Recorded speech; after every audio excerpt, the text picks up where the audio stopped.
I moved to the ranch just over a year ago. It was supposed to be the dream piece, quiet, fresh air, a little plot of land where I could tend to my chickens, sit on the porch, and enjoy my morning coffee.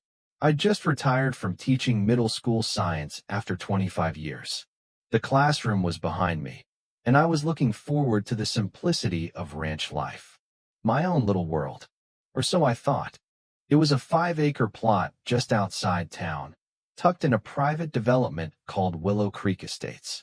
Nice enough place, but tucked away, which is exactly how I liked it. The house needed a little TLC, but nothing a few weekends of work couldn't fix. I even added a chicken coop in the back, 12 hens that had more personality than some people I knew. I named each one after a former student. Lucy, Bree, Madison, Zoe, and the rest. They laid eggs every day, and I loved it. But what I didn't know, what no one had warned me about, was that Willow Creek wasn't exactly as peaceful as it seemed. That's when I met Karen. She rolled up one morning, brand new silver Lexus, heels clicking on the gravel like she owned the place. She had a clipboard in her hand, and she didn't look at me like a neighbor. She looked at me like I was some sort of problem that needed fixing. She introduced herself as the HOA president, Karen Whitmore. "We've had some complaints," she said, her eyes narrowing at my chicken coop. "Livestock isn't allowed in this community." I looked at her, confused. "Those aren't livestock, they're just chickens. No rooster." She didn't budge. "Chickens aren't mentioned in the HOA guidelines. So, technically, they're not allowed."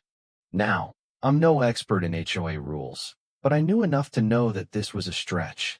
I tried to reason with her. "Look, I've been here for a week. They're just chickens. They're not bothering anyone." But she smiled sweetly, the kind of smile that makes your skin crawl. "I'm sure you'll figure something out," she said, and without another word, she got back in her car and drove off. I was left standing there, shaking my head. This wasn't how I imagined things going. But the hens, they clucked softly in the background, and Bree hopped onto the porch rail like nothing had changed. And for a moment, I thought maybe I could just brush it off. I tried to be nice. The next morning, I made a fresh batch of eggs, put them in a basket, and left them on Karen's doorstep with a little note. "Hope we can start fresh," it said, tied with a ribbon. She didn't thank me. She didn't even acknowledge me.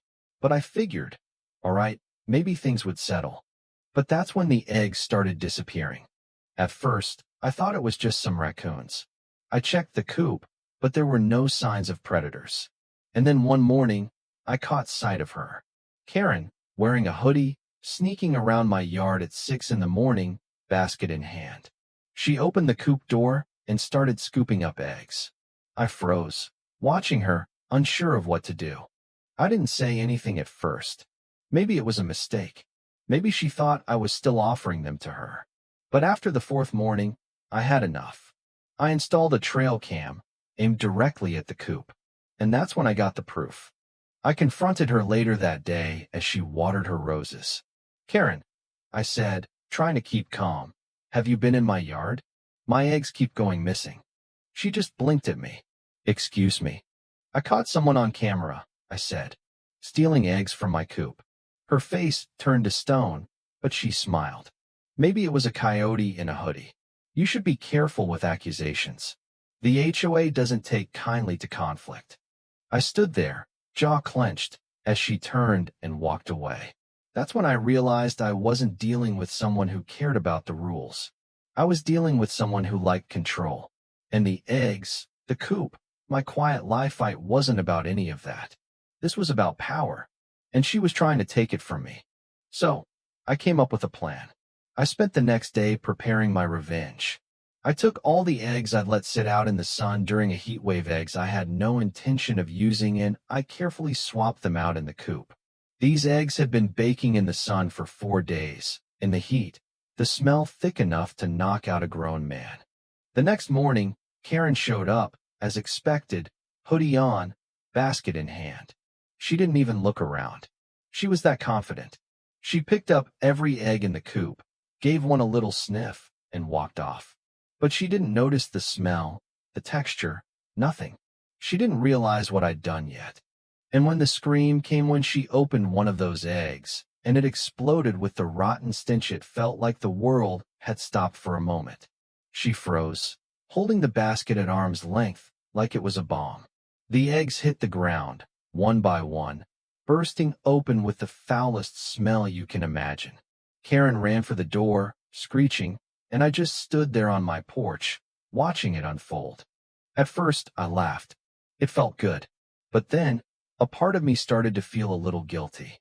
Maybe I'd gone too far. But then I remembered the eggs on my truck. The stolen ones. The broken gate. The threatening letters. Bree, scared, trembling in the corner of the coop. No, I hadn't gone too far. I just started playing by her rules. For the next few days, things went quiet. Karen didn't come around. The eggs were left untouched. No sign of her at all. It was eerie. I repaired the gate, installed motion sensor lights, and waited for the INEVY table. And then, 5 days later, I got the letter. The HOA had filed a complaint against me for hostile behavior and endangering a resident's health. I didn't even know how to process that. How had they twisted this? It didn't matter. I needed to fight back, and I needed proof. I drove into town, went to the HOA office. The receptionist gave me a knowing look. "Let me guess," she said. "Karen's been trying to get rid of your kind for years. Anyone with animals lowers property values." She told me about the bylaw changes Karen had quietly pushed through to classify chickens as livestock, which the HOA prohibited. And I had missed it buried in the bylaws on page 34. But the worst part? Karen controlled 3 out of 5 votes on the board. That night, I didn't sleep. I couldn't. But I had a plan now. I started documenting everything. I took photos, talked to neighbors, and pieced together a case. That's when I found the compost pit on my property, old egg cartons, chicken feathers, bits of broken shells. Karen had been dumping the EVY denke on my land. But then it got worse. One night, I found Karen on my property again, this time with an animal control officer, claiming I was neglecting my chickens. I couldn't believe it. I had the footage. And that was the moment I knew. It wasn't about chickens. It was about breaking me. That day, I gave the officer the footage of Karen sneaking onto my property. She was caught. But Karen wasn't done yet. She had one more trick up her sleeve. She filed a restraining order against me, accusing me of stalking her, of threatening her safety. I stood there, dumbfounded. "I'm going to the sheriff's office," I said. "I've got all the proof." And I did. But Karen's next move would set everything into motion. The fire. That night, my barn exploded. Someone set fire to it. A gas can, flames shooting up into the night. And in the chaos, I realized this was no longer just about chickens. This was a fight for my home. And Karen wasn't going to stop. I spent the next few days gathering the final pieces of EVY dense footage, photos, witness statements. It was all there. And when the HOA vote came, it was time to bring it to light. I showed up at the meeting with the whole neighborhood behind me. It wasn't just about eggs anymore. It was about standing up to Karen, to her lies, her manipulation. And when the vote came, the neighborhood came with me. Karen was voted out, and as she left, she realized something. The power she'd held wasn't hers anymore. And then, the final VY Tory came. I found Bree, alive. She came back to the coop like nothing had happened. And for the first time in months, I felt like I could breathe again. But Karen wasn't done. She showed up, shouting about defamation and legal threats. But this time, I didn't flinch. I had the truth. I had my neighbors. And Karen? She was done. If you've ever had a Karen in your life, or faced an HOA fight that's felt too big to win, I'd love to hear your story. Drop a comment below. Let me know how you stood your ground. And if you enjoyed this story, make sure to like, share, and subscribe for more tales from the ranch. Trust me, things are only going to get wilder. This is Jack, signing off. See you next time.